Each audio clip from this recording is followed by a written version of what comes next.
Berita apa ni? Berita apa ni? Wanita ini desak kerajaan kenakan lesen untuk pemilik saluran YouTube. Assalamualaikum guys. Hari ni kita ada video emergency yang aku rasa aku perlu upload. Aku rasa sebagai salah seorang pengguna YouTube yang aku rasa masih baru lagi berjinak dalam dunia YouTube ni, aku rasa aku nak berikan pendapat tentang apa benda yang tadi pagi aku dapat news ni, yang mana salah seorang pelakon wanita veteran kat Malaysia ni desak kerajaan untuk keluarkan lesen kepada YouTuber. Jom kita tengok apa benda yang pelakon wanita ni cakap. Wanita ini mencadangkan Kementerian Komunikasi dan Multimedia Malaysia, iaitu KKMM, melakukan penambahbaikan terhadap Akta Perbadanan Kemajuan Nasional Malaysia, iaitu FINAS 1981 selaras dengan perkembangan teknologi hari ini. Antara lain, kata pengarah dan pelakon itu, akta tersebut perlu dirombak semula demi melindungi hak dan kepentingan masa depan industri perfilman tanah air. Macam dah lain sikit. Presiden Gabung Anak Seni itu berkata, antara penambahbaikan perlu disegerakan ialah mengenakan lesen untuk pemilik saluran YouTube kerana golongan tersebut menjana pendapatan lumayan daripada platform berkenaan. Lumayan? Celah mana lumayan? Tak apa, kita sambung. Sebagai pemain industri, kami nak utarakan pendapat sebab ini platform anak seni sebelum sebarang penambahbaikan dilaksanakan kerajaan. Kami mahu akta baru yang lebih kukuh dan boleh membawa kebaikan menyeluruh kepada pelakon, penerbit, royalti dan muzik. Menteri diseru melaksanakan lesen pengguna YouTube kerana mereka berjaya dengan kandungan kreatif disiarkan, katanya. Aku tengok dia punya cara dia bagi statement ni, aku rasa macam terdapat iri hati kat situ kepada pengguna YouTuber. Menurut wanita ini, sekiranya tidak dikenakan lesen tersebut, ada dalam kalangan saluran typo. Saluran pemilik YouTube akan mengambil kesempatan mengaut keuntungan peribadi. Yang aku tahu ramai YouTuber kat luar sana yang selain diorang nak mempersembahkan idea kreatif yang diorang ada, di samping tu diorang dapat menjana pendapatan daripada AdSense. Yang mana aku rasa AdSense tu tak banyak pun. Guna kemudahan untuk kritik. Sebagai contoh, katanya mereka boleh gunakan wajah dia sedang berucap pada sesuatu perhimpunan tanpa mendapatkan kebenaran. Kemudian dimuat naik pada saluran tertentu. Ini contoh macam, contohnya pelakon ni, dia punya video kan. Katanya pengguna, iaitu YouTuber, menggunakan dia punya image ataupun menggunakan dia punya video, lalu diorang meletakkan dalam konten yang diorang buat. So kat sini dia cakap macam tak adil lah untuk diri dia.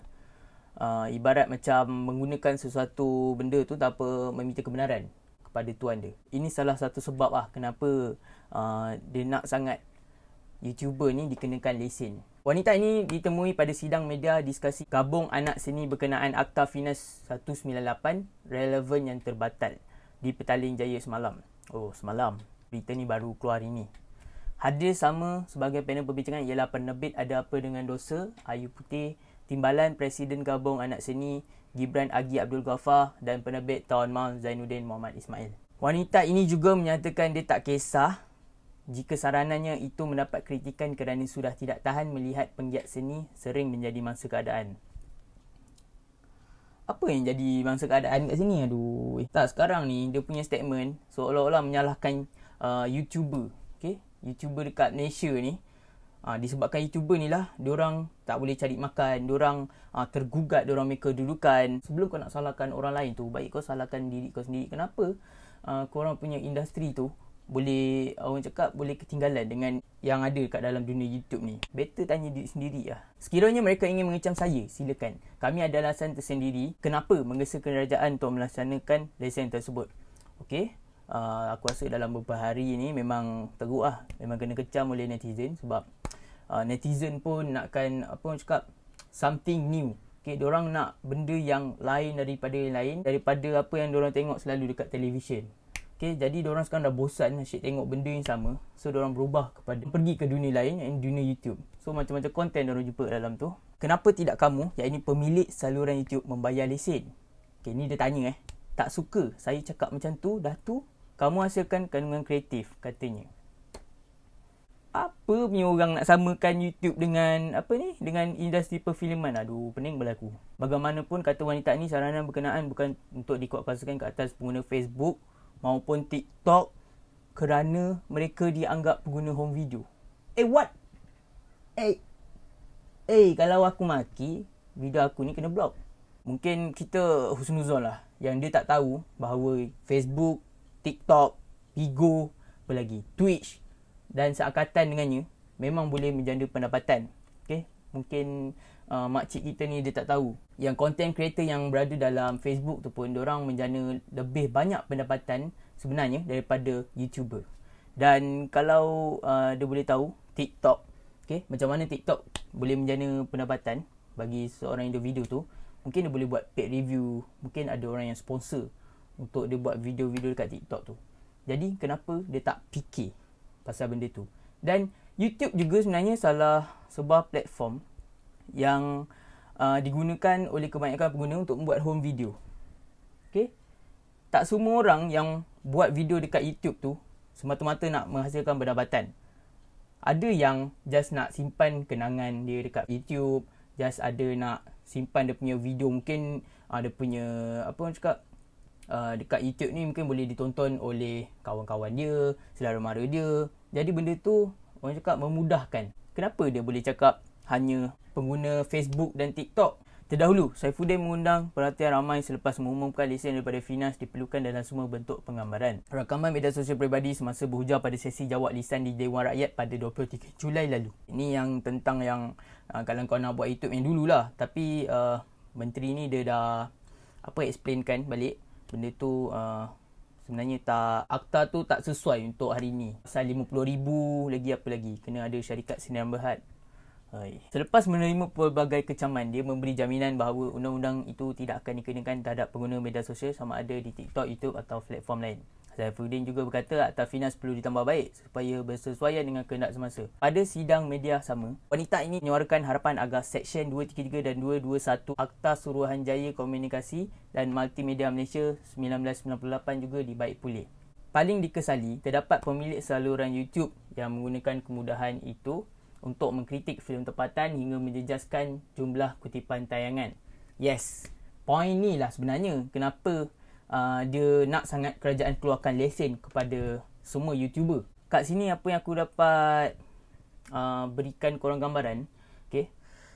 Wanita ni dia, aku rasa dia macam terkesan lah juga dengan beberapa kritikan, okay, daripada YouTuber dekat dunia YouTube ni, memberikan kritikan terhadap filem-filem mereka. Yang mana kita tahu sebenarnya ada beberapa buah channel yang aku sempat juga layan diorang punya kritik, diorang punya pendapat tentang filem-filem yang ada dekat Malaysia ni.